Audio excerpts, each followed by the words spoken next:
এবার বাংলায় বিজেপি সরকার। এই প্রথমবার বাংলা পেল বিজেপি মুখ্যমন্ত্রী। আগামী 5 বছর মুখ্যমন্ত্রী কুর্সিতে শুভেন্দু অধিকারী।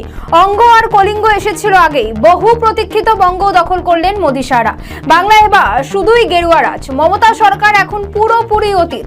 200-রও বেশি আসনে বিজেপি বাংলায় জিতে সরকার গড়ার পথে বিজেপি।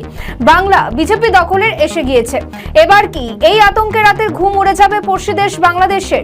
এবার কি সীমান্ত অঞ্চলে নিরাপত্তা ব্যবস্থাকে আরো জোরদার করে তুলবে বিজেপি? বাংলা, অসম, মিজোরাম, ত্রিপুরা, মেঘালয়ের মতো 5 রাজ্যে এবার ডাবল ইঞ্জিনের সরকার। ওই 5 রাজ্যের সঙ্গে আর কোনো রকম বিরোধ থাকবে না কেন্দ্র সরকারের। কিন্তু এত সবের মধ্যে উঠে আসছে এক ভয়ঙ্কর জল্পনা। অভিযোগ, প্রাক্তন মুখ্যমন্ত্রী মমতা বন্দ্যোপাধ্যায় ডিপ স্টেটের হয়ে সহায়তা পেয়েছেন, অর্থাৎ বাংলাদেশে মৌলবাদী রাজনীতিবিদদের সঙ্গে যোগসাজশ রাখছেন মমতা এবং তার থেকে নিজের দল তৃণমূল কংগ্রেসকে বিভিন্ন সুযোগ সুবিধা পাইয়ে দিয়েছেন। এর আগে আওয়ামী লীগের সঙ্গে মমতার যে বিরোধ ছিল তা আগেও একাধিকবার উঠে এসেছে। অভিযোগ, বাংলার ওপারের সীমান্ত ঘেঁষা এলাকাগুলিতে জামাতের সঙ্গে আঁতাত ছিল তৃণমূলের সংখ্যালঘু তোষণের ছবি দেখে অনেকে এই কথা এখন স্বীকার করছেন। তৃণমূলে মুসলিম ভোট টানা কৌশলও এবার ডাহা ফেল। বিজেপির প্রচারে সেই ভোট ব্যাংক টানতে পারেনি তৃণমূল। উপরন্তু তৃণমূল থেকে বিক্ষুব্ধ বিধায়ক হুমায়ুন কবির বাবরি মসজিদ গড়ার নামে কিছুটা মুসলিম ভোট টেনেছেন। বিধানসভা ভোটের আগে হুমায়ুন গড়েন আম জনতা উন্নয়ন পার্টি নামে নিজের দল। তখন থেকে হুমায়ুন কবিরের সঙ্গে তীব্র বিরোধ শুরু হয়ে যায় তৃণমূলের। দল থেকে তাকে সাসপেন্ডও করা হয়। অবশ্যই এসব পাল্টা চ্যালেঞ্জ হিসেবে দেখছেন হুমায়ুন কবির। ভোটের ফলে দেখা গেল নওদা সহ 2টি আসনে জিতলেন হুমায়ুন কবির।